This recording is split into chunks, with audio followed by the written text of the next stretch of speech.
میرے بھائی حضرت یوسف کے بارے میں آتا ہے، اللہ سے دعا کرتے ہیں توفنی مسلما والحقنی بالصالحین،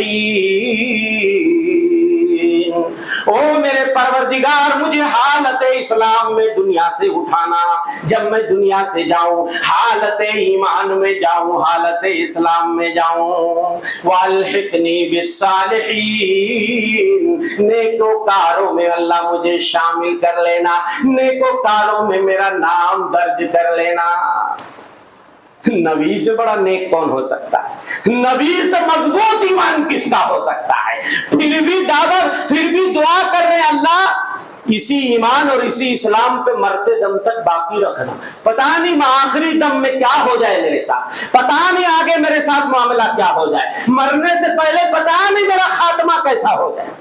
آج ہم اور آپ اگر کلمہ پڑھتے ہیں، ذرا مسجدوں کے چکر لگا لیتے ہیں 5 مرتبہ، ہم یہ سوچتے ہیں ہمیں ڈرنے کی کیا ضرورت ہے، سینہ چوڑا کر لیتے ہیں، چھاتی پھلا لیتے ہیں کہ ہاں بھیا اب تو ہمارا ایمان بالکل مضبوط، ہمارے لیے کوئی خطرہ نہیں، اور ویسے بھی ہم تو خاندانی اہل حدیث ہیں ماشاءاللہ، ہمارے لیے تو ڈرنے کی کوئی بات ہی نہیں ہے، ہم تو کبھی مزاروں پہ جاتے نہیں ہیں، کبھی شرک کرتے نہیں ہیں، کبھی بابا دائی کے چکر میں پھنستے نہیں ہیں، تو ہم کو ڈرنے کی کیا ضرورت ہے؟ ارے ابراہیم سے بڑا موحد کوئی ہو سکتا ہے؟ جس وقت حضرت ابراہیم اس روئے زمین پر مومن تھے، اس وقت کوئی مومن نہیں تھا، مگر ڈر دیکھیے، مگر خوف دیکھیے، اللہ سے دعا کر رہے ہیں وَجْنُبْنِي وَبَنِيَّ أَن نَّعْبُدَ وَجْنُبْنِي وَبَنِيَّ، او میرے پروردگار تو مجھے بچا لینا، میرے بچوں کو بچا لینا کہ ہم بتوں کی عبادت کریں، اس لیے کہ میرے پروردگار انہی بتوں نے بہت سارے لوگوں کو بہت سے زمانوں میں گمراہ کیا ہے۔ اللہ مجسموں کی پرستش سے ہمیں بچا لینا، ہمیں بھی بچا لینا، ہمارے بچوں کو بھی بچا لینا۔ اللہ کے رسول صلی اللہ علیہ وسلم سے مضبوط ایمان کس کا ہو سکتا تھا؟ مگر دعا کرتے تھے اللہم آتنی ایمانا صادقا ویقینا لیس بعدہ کفر، او میرے پروردگار مجھے سچا ایمان نصیب کر دینا اور ایسا یقین عطا کر دینا، یقین کی ایسی دولت عطا کر دینا جس کے بعد کفر کا سوال ہی پیدا نہیں ہوتا۔ آپ دعا کرتے اللہم انی اعوذ بک من الکفر، کفر اور شرک سے ہمارے نبی پناہ مانگتے تھے۔ اللہم انی اعوذ بک ان اذل او اضل، اے اللہ میں تیری پناہ میں آتا ہوں کہ مولا میں کہیں بھٹک نہ جاؤں یا میں بھٹکا نہ دیا جاؤں۔ اب بعض روایتوں میں ان اذل او اضل، زے سے یعنی میں کہیں پھسل نہ جاؤں، بھٹک نہ جاؤں، یا میں کہیں پھسلا نہ دیا جاؤں۔ اور ہم لوگ اتنے نڈر، اتنے بے خوف، نبیوں کے بعد اگر کسی کا ایمان مضبوط ہو سکتا ہے تو صحابہ کا ایمان مضبوط ہو سکتا ہے، صحابہ کا ایمان مضبوط ہو سکتا ہے۔ ابو سلمہ بن عبد الرحمن سے پوچھا گیا، نبی کے صحابہ کبھی ہنستے بھی تھے؟ کہا تم ہنسنے کی بات کرتے ہو؟ لم یکن اصحاب رسول اللہ متحزقین ولا متماوتین، نبی کے صحابہ کٹر پنتھی نہیں تھے، نبی کے صحابہ بڑے زندہ دل لوگ تھے، مردہ دل نہیں تھے۔ کانوا یتناشدون الاشعار فی مجالسہم، نبی کے صحابہ اپنی مجلسوں میں کبھی کبھی شعر و شاعری بھی کیا کرتے تھے، زمانے جاہلیت کی چیزوں کو ڈسکس بھی کیا کرتے تھے۔ فَإِذَا أُرِيدَ أَحَدٌ مِّنْهُمْ فِي شَيْءٍ مِّن دِينِهِ، اگر معاملہ دین کا آ جاتا، ایمان کا آ جاتا، عقیدے کا آ جاتا، کوئی کمپرومائز نہیں کرتے۔ دارت حمالق عینیہ کأنہ مجنون، ان کے آنکھوں کی پتلیاں ایسے ناچنے لگتی تھیں جیسے کوئی مجنون، کوئی پاگل دیوانہ، ایسے آنکھوں کی پتلیاں ناچنے لگتی تھی۔ دین ایمان کے عقیدے میں کوئی کمپرومائز نہیں۔ آج کتنے مسلمان پھسپھسا والا ایمان، پھسپھسا والا عقیدہ، کہیں بھی جھکنا پڑے تو جھک جاتے ہیں، کہیں بھی ہاتھ جوڑ کے کھڑا ہونا پڑے تو کھڑے ہو جاتے ہیں، کہیں بھی ناریل توڑنا تو وہاں بھی آگے پہنچ جاتے، کہیں بھی چادر چڑھانی ہو تو وہاں بھی آگے پہنچ جاتے۔ یہ ہمارے ایمان کی حالت ہے۔ چند ٹکوں میں نبی نے کہا تھا آدمی اپنے دین کو بیچ دے گا. وہ زمانہ آ رہا ہے دوستو. یبیع دینہ بعرض من الدنیا، تھوڑا سا فائدہ ملے گا، تھوڑی سی دنیاوی منفعت، تھوڑے سے عہدے کے لالچ میں، ووٹوں کے چکر میں آدمی کو جہاں چاہو جھکا دو اور جہاں چاہو اس کی پیشانی اور ماتھا رگڑوا دو. آج یہ ایمان کی کنڈیشن ہو. ٹائٹل بہت بڑا ہے، نام بہت اونچے اونچے ہیں، لیکن سینوں میں ایمان پھسپھسا. حضرت عبداللہ ابن عمر کہا کرتے تھے کہ نبی کے صحابہ ہنستے بھی تھے، مسکراتے بھی تھے، اپنی مجلسوں میں شعر شاعری بھی کرتے تھے کبھی کبھی.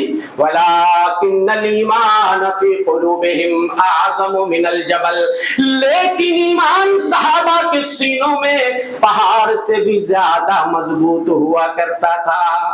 پہاڑ سے زیادہ ایمان صحابہ کا مضبوط ہوا کرتا تھا. اپنے ایمان کی خبرگیری کیا کرتے تھے. ایمان کس کنڈیشن میں پڑا ہوا ہے، سینے میں ایمان کہیں بوسیدہ تو نہیں ہو رہا. ایمان کا چراغ جو جل رہا ہے اس کے اندر تیل ہے بھی کہ نہیں. وہ چراغ جو ہم نے بہت پہلے جلایا تھا، جب آدمی کلمہ زبان سے پڑھتا ہے تو ایمان کا چراغ سینے میں جل جاتا ہے. اور رفتہ رفتہ انسان جب مضبوط ہو جاتا ہے، انسان اچھے اچھے اعمال میں دلچسپی لینے لگتا ہے، تو دوستو ایمان کا درخت مضبوط ہونے لگتا ہے. ایمان کی جڑیں گہری ہو جاتی ہیں، ایمان کی شاخیں پھلوں سے لگ جاتی ہیں، ایمان کی بالیں بہاری جھوم جھوم کر چلنے لگتی ہے، اور ایمان کا چراغ پورے آب و تاب کے ساتھ جلتا ہے اور دنیا کو روشنی بانٹتا ہے. لیکن اگر خبرگیری نہیں کرو گے، ہفتہ ہفتہ صرف جمعے میں ایک دن مسجد بھرو گے، تو اس ایمان کے چراغ کی کنڈیشن کیا ہوگی؟ میرے بھائیوں، صحابہ کرام اپنے ایمان کی خبرگیری کرتے تھے. سب سے زیادہ ڈرتے تھے نفاق سے، منافقت سے ڈرتے تھے صحابہ، جبکہ صحابہ ایمان پہاڑ کے جیسا مضبوط. حنظلہ اسیدی رضی اللہ تعالیٰ عنہ حضرت ابو بکر سے ملتے ہیں. ایک بار کہتے ہیں ابو بکر حنظلہ منافق ہو گیا. حنظلہ منافق کیسے ہو گیا بھائی؟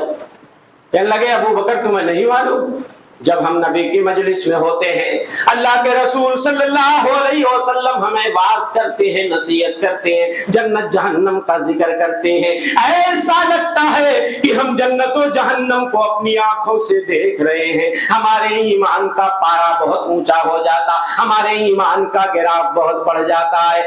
جیسے ہم گھروں میں جاتے، بیوی بچوں میں جاتے ہیں، اس وقت ہمارے ایمان کا پارا ڈاؤن ہو جاتا ہے. تو کہیں یہ نفاق والی بات تو نہیں، کہیں یہ منافقوں کی عادت تو نہیں. اس لیے میں ڈر رہا ہوں. حالانکہ یہ ان کی اپنی سوچ، یہ ان کا اپنا ڈر، یہ ان کا اپنا خوف تھا. یہ کوئی منافقت کی علامت نہیں، یہ سب کے ساتھ لگا رہتا ہے. ابھی آپ مسجد میں ہو، واعظ سن رہے ہو، آپ کے ایمان کا پارا بہت اونچائی پر رہے گا. جیسے بازاروں میں جاؤ گے، دوستوں کی محفلوں میں جاؤ گے، گھروں میں جاؤ گے، بیوی بچوں میں جاؤ گے، ایمان کا پارا ڈاؤن ہو جائے گا. یہ سب کے ساتھ لگا رہتا. لیکن ڈر دیکھیے صحابہ کا، اپنے ایمان کی خبرگیری کس طرح کر رہے ہیں، اپنے ایمان کو کس طرح تھرمامیٹر پہ ناپ رہے ہیں کہ ایمان اس طریقے سے بڑھنے کے بعد گھٹتا نہیں.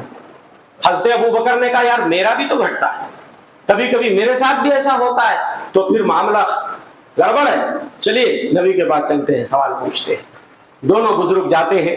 حضرت ابو بکر کہتے ہیں حنظلہ اسیدی کہہ رہے ہیں کہ یہ منافق ہو گئے. اللہ کے رسول صلی اللہ علیہ وسلم نے کہا کہ کیسے بھائی منافق ہو گئے؟ کہا اس لیے جب ہم آپ کی مجلس میں ہوتے ہیں، آپ جنت و جہنم کا ذکر کرتے ہیں، آپ جب واعظ و نصیحت کرتے ہیں، ہمارے ایمان کا پارا اونچائی پہ چلا جاتا ہے. جب بیوی بچوں میں جاتے ہیں اس وقت ہمارے ایمان کا پارا نیچے آ جاتا ہے. آپ نے فرمایا لو تدومون علی الحال الذی تکونون عندی، او میرے صحابہ اگر تمہارے ایمان کی وہی کنڈیشن رہ جائے، وہی حالت رہ جائے جو میری محفل میں ہوتی ہے، جب تم واعظ سنتے ہو، ذکر کی محفل میں بیٹھتے ہو، میری محفل میں ہوتے ہو، اگر وہی کنڈیشن بعد میں بھی تمہارے ایمان کی رہے، لصافحتکم ملائکۃ علی فرشکم وفی طرقکم، تو اللہ آسمانوں سے فرشتوں کو نازل کر دے گا، وہ تمہارے بستروں پہ آ کے تم سے سلام کریں گے, گلیوں میں تمہیں فرشتے سیلوٹ کریں گے. ولیکن یا حنظلہ ساعتن و ساعہ, حنظلہ کبھی ویسا کبھی ایسا, یہ ہر انسان کے ساتھ لگا رہتا ہے, لیکن خبرگیری کرتے رہو. اس لیے کہ اللہ کے رسول صلی اللہ علیہ وسلم کی حدیث ہے, ان الایمان لیخلق فی جوف احدکم, ایمان تمہارے سینوں میں پرانا ہونے لگتا ہے, وہ سیدھا ہونے لگتا, کما یخلق الثوب, جیسے کپڑا پرانا ہونے لگتا. کپڑا بار بار آپ دھلائی کرتے ہو, پہنتے جاتے ہو تو ان کی شائننگ کم ہو جاتی ہے.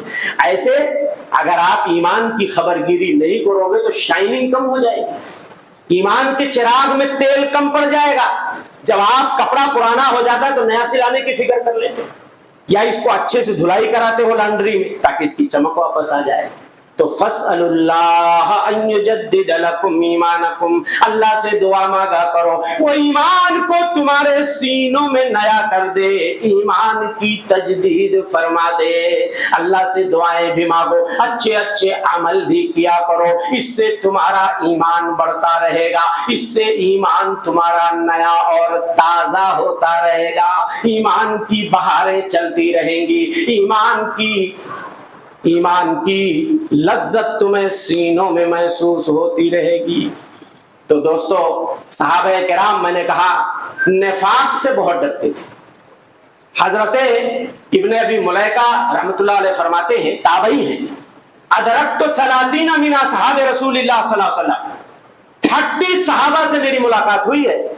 30 صحابہ, کلہم یخاف علی نفسہ النفاق, 30 صحابہ جن سے میری ملاقات ہوئی ہے, سب کے سب نفاق سے اپنے اوپر ڈرتے تھے. پتا نہیں کہ میرا نام اس لسٹ میں نہ چلا جائے, کہیں میرے اندر وہ خصلت نہ پائی جائے جو منافقوں کے اندر پائی جاتی ہے. ڈرتے تھے. حضرت عمر بن خطاب, جن کے ایمان کی مضبوطی کا کیا کہنا, جن کے روب و جلال کا کیا کہنا, کہ شیطان بھی جنہیں دیکھ کر راستہ بدل دیتا تھا.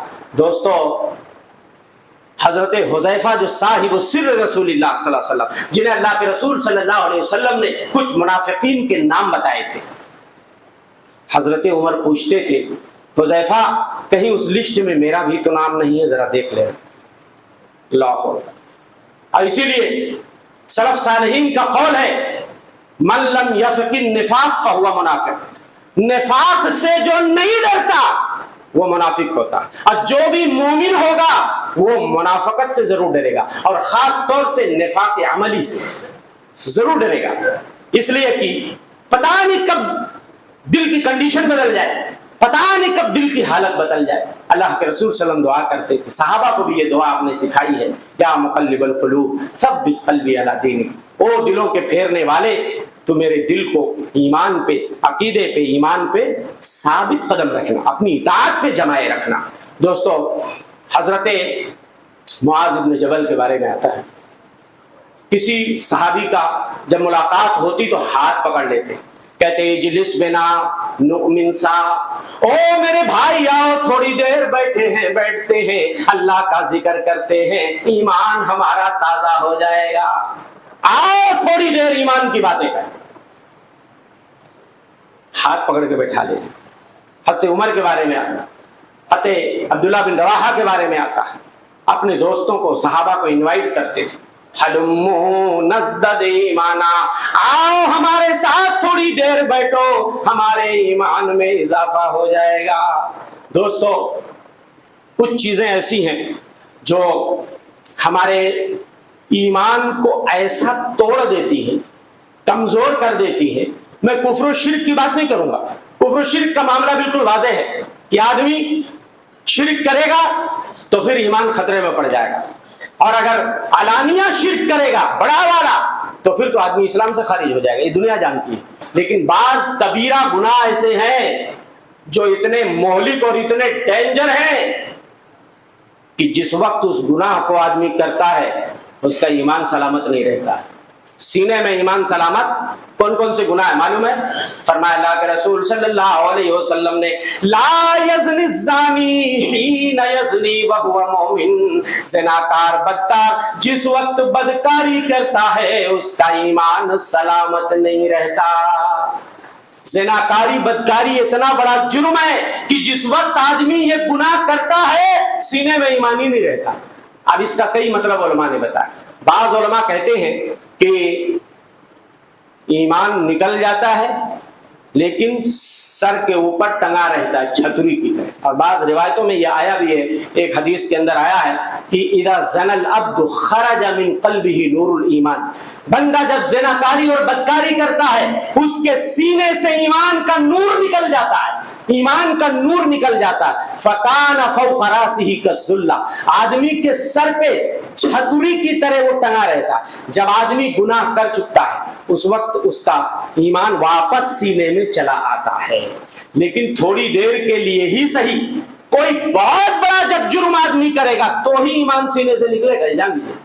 اور زناکاری بدکاری، حضرت عبداللہ ابن عباس اپنے غلاموں سے کہا کرتے تھے جس کے اندر طاقت ہے آؤ میں تمہاری شادی کرا دوں، اس لیے کہ زناکاری بدکاری اتنا بڑا جرم ہے کہ جب بندہ زنا کرتا ہے تو اس کے سینے سے ایمان کا نور نکل جاتا ہے۔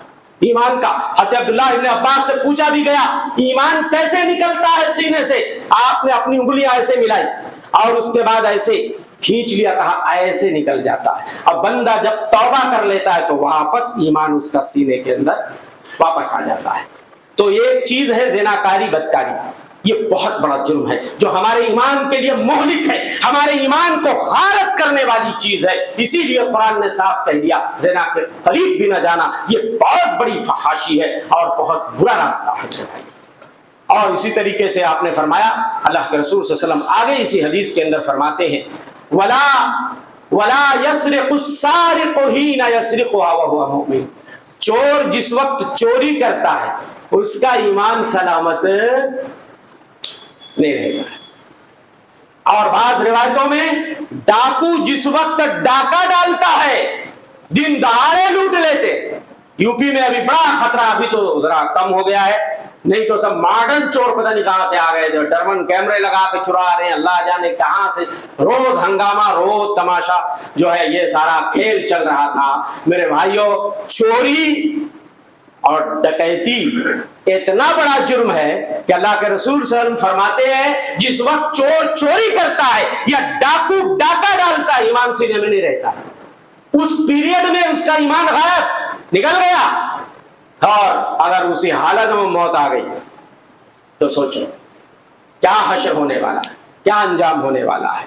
اسی طرح اللہ کے رسول صلی اللہ علیہ وسلم فرماتے ہیں جس وقت آدمی شراب پیتا ہے، شراب نوشی کرتا ہے، شراب پینے کے وقت شرابی کے دل میں ایمان نہیں ہوتا، شرابی کے دل میں ایمان نہیں۔ بعض لوگوں نے کہا ایمان ہوتا ہے لیکن بہت ڈاؤن ہو جاتا ہے، ایک دم کمزور سا مرا ہوا ایک دم ہوتا ہے، اور زیادہ تر علماء کہتے ہیں نکل جاتا ہے، نکل کے بھلے ہی یہیں آس پاس رہتا ہے، لیکن اتنا بڑا یہ جرم ہے کہ سینے سے ایمان کا نکلنا یہ کوئی معمولی بات نہیں ہے، ہاں کوئی معمولی بات نہیں ہے۔ تو میرے بھائیوں یہ چند وہ بڑے گناہ ہیں کہ انسان کو اگر اپنے ایمان کی حفاظت کرنی ہے تو میرے بھائیوں ان گناہوں سے توبہ کرنے کی ضرورت ہے، اور بالکل اس کے قریب بھی انسان کو نہیں جانا چاہیے اور نظر اٹھا کے بھی اس کی طرف نہیں دیکھنا چاہیے۔ تو میرے بھائیوں ایمان یہ متاع حیات ہے، اگر ایمان لٹ گیا تو ہمارے پاس کچھ بچتا نہیں ہے، انسان کنگال ہو جاتا ہے۔ میرے بھائیوں اسی ایمان کے لیے ہمیں جینا ہے، مرنا ہے، ایمان کی حفاظت کرتے رہیے آخری دم تک۔ کبھی اپنے اعمال پہ غرور نہیں کرنا، اپنی نمازوں روزوں پہ میرے بھائیوں تم غرور نہیں کرنا، اترانا نہیں کہ مجھے اب دعا کرنے کی ضرورت نہیں ہے، مجھے ایمان کی تجدید کی ضرورت نہیں ہے، مجھے ایمان میں اضافے کی ضرورت نہیں ہے۔ میرے بھائیوں کبھی اکڑ کے نہ چلنا، دوسروں کو حقیر نہیں سمجھنا، ہمیشہ اللہ سے ڈرتے رہنا، ایمان میں اضافے کی دعا کرتے رہنا، ایمان کی تجدید کی اللہ سے دعا مانگتے رہنا، رو رو کے جب بھی موقع ملے اے اللہ ایسے ہی ایمان پہ، ایسے ہی اسلام پہ اور عقیدے توحید پہ باقی رکھنا آخر تک۔ اے اللہ کہ جب ہم اس دنیا سے جائیں تو حالت اسلام میں جائیں، حالت ایمان میں جائیں، ہمارے سینے میں ایمان کا چراغ جل رہا ہو۔ اسی چراغ کو بجھانے کے لیے آج دنیا اسی فراق میں ہے مسلمانوں کے سینوں سے ایمان کا چراغ کیسے گل کر دیا جائے، لیکن یہ ہو نہیں پائے گا۔ نور حق شمع الہی کو بجھا سکتا ہے کون، نور حق شمع الہی کو بجھا سکتا ہے کون، جس کا حامی ہو خدا اس کو مٹا سکتا ہے کون، اور جس کا دل سرشار ہوگا جذبہ ایمان سے، شرک کی کھائی میں اس کو پھر گرا سکتا ہے کون۔ یریدون لیطفئوا نور اللہ بافواہہم، لوگ اپنے پھونکوں سے اسلام کے چراغ کو بجھانا چاہتے ہیں، لیکن اللہ اس چراغ کو مکمل کر کے اس کی روشنی کو رہے گا۔ دنیا یہ کفار و مشرکین کتنے بھی اس کو ناپسند کریں، دوستو ایمان پہ جمے رہیے، ایمان پہ ثبات قدمی کی دعا اللہ سے کرتے رہیے۔ اللہ ہم سب مرد و خواتین، بچے بڑے بوڑھے، سب کے ایمان کو اللہ تعالی مضبوطی عطا فرمائے، ہمیں دین پہ استقامت نصیب فرمائے، آمین۔ وما توفیق الا باللہ، صلی اللہ علیہ محمد۔ بارک اللہ لی ولکم فی القرآن العظیم ونفعنی وإیاکم بالآیات والذکر الحکیم، انہ تعالی جواد